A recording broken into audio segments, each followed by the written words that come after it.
আমি বিয়ে করে আমি ইন্ডাস্ট্রি থেকে চলে যাব এবং আমি দূর থেকে একটু দেখতে চাই। দেখুন, আমি সবসময় আমি শুরু থেকে বলে এসেছি যে আমি খুব পজিটিভ একজন মানুষ। যেটা আপনি আমাকে নেগেটিভলি ধরিয়ে দেবেন কেন জানি আমি না, এটার মধ্যে নেগেটিভিটি নেই, এসব পজিটিভ। সো আমি ভাবি।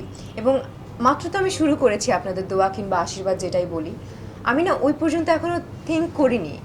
যদি কোনো কিছু চিন্তা ভাবনা করে থাকি, আমি আমার মনে করেন আমি এখন কাজ করছি, আমার যদি মনে হয়, আমার ফ্যামিলির যদি মনে হয় now it's time to get married, আমি বিয়ে করে আমি ইন্ডাস্ট্রি থেকে চলে যাব এবং আমি দূর থেকে একটু দেখতে চাই যে না কি হচ্ছে।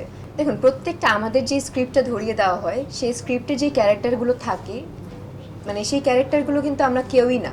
সো ওইটার প্রিপারেশন তো নিতেই হয়। যেমন আমার জন্য যেটা চ্যালেঞ্জিং ছিল, আমরা যখন এর আগে আমি যে সিনেমাগুলো করেছি কোনোটাতে আমার দুইটা ক্যারেক্টার ছিল না। একটা ক্যারেক্টার ধরিয়ে দেওয়া হয়েছে, ওটাকেই আয়ত্ত করে নিজের মধ্যে নিয়ে আমি ওটাকেই কন্টিনিউ করে গিয়েছি। বাট লিপস্টিকের ক্ষেত্রে একদম পুরোপুরি ভিন্ন। লিপস্টিকের ক্ষেত্রে একটা ক্যারেক্টার করার পর সাথে সাথে আরেকটা ক্যারেক্টার আমাকে শিফট হতে হয়েছে, যেটা আমার জন্য অনেক বড় একটা চ্যালেঞ্জের বিষয় ছিল। বুচি থেকে মাধুরী, আবার দেখা গেল মাধুরী কাজ করছি ডিরেক্টর বলছে যে আচ্ছা বুচির এই সিনটা বাকি আছে, তখন মাধুরী থেকে আবার বুচিতে শিফট করতে হচ্ছে। সো এই ব্যাপারটা আমার জন্য চ্যালেঞ্জিং ছিল।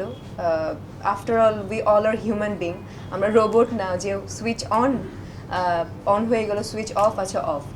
সো ওই ব্যাপারটা নিয়ে আমি পার্সোনাল অনেক বেশি পড়াশোনা করেছি। কোন ডায়লগ আসলে অনেকে বলে যে পিছন থেকে বলে দেয় ডায়লগ না, বাট আমি কেন জানি পিছন থেকে যখন আমাকে বলে দেয় আমি কনসেন্ট্রেশন হারিয়ে ফেলি।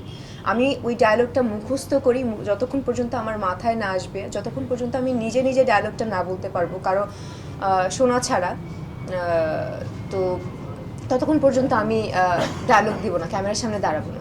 সো এই ব্যাপারটা আমি আমার প্রত্যেকটা ডিরেক্টরের কাছ থেকে প্রশংসা পাই। সো এইভাবে আসলে আমি প্রিপারেশনটা নিই। সবাই চাই, সব দর্শক কিংবা আমরা নিজেরাই নতুনত্বের ছোঁয়া পেতে চাই। সো নতুন কিছু দেখতে কার না ভালো লাগে, সেটা যদি জিনিসটা যদি ভালো হয়। সো আমরা লিপস্টিক মানে কথা দিচ্ছি, জানি না যদি আপনাদের ভালো না লাগে, বাট আমরা শিওর আমাদের মন বলছে যে আপনাদের সবার ভালো লাগবে। যদি ভালো না লাগে তাহলে আসলে সেখানে আর কিছু করার নেই। দোয়া করবেন যাতে পরবর্তীতে আরও বেটার কিছু করতে পারি, বাট এটা শিওর যে আপনাদের ভালো লাগবে। সো নতুন পেয়ার দিয়ে যদি নতুন নতুন কিছু শুরু করা যায়, নতুন নতুন কিছু কাজ দেওয়া যায় এবং দর্শকদের সেটা ভালো লাগে, সেটা কেন না। আমরা আসলে একঘেয়েমিতা পছন্দ করি না। যেমন আমি যাদের যাদের সাথে কাজ করেছি, দর্শকরা বলেছে নতুন কিছু চাই, নতুন কিছু চাই। যেমন তার সাথে কাজ করেছি, তার সাথে আমার 2টা কাজ অলরেডি হয়ে গেছে, আরও 2-3টা কাজের কথা চলছে, এখনও শিওর না। সো দর্শক যখন বলবে দেখতে দেখতে, আদর পূজাকে দেখতে দেখতে, তখন যদি বলে যে নতুন কিছু চাই, নতুন কিছু চাই, তখন আবার আদর থেকে শিফট হয়ে অন্য কোনো নতুন ছেলেকে কিংবা নতুন হিরোর সাথে কাজ করব। সো মোট কথা আসলে নতুন অনেক কিছুই ভালো লাগে দর্শকদের, দ্যাটস ওয়াই।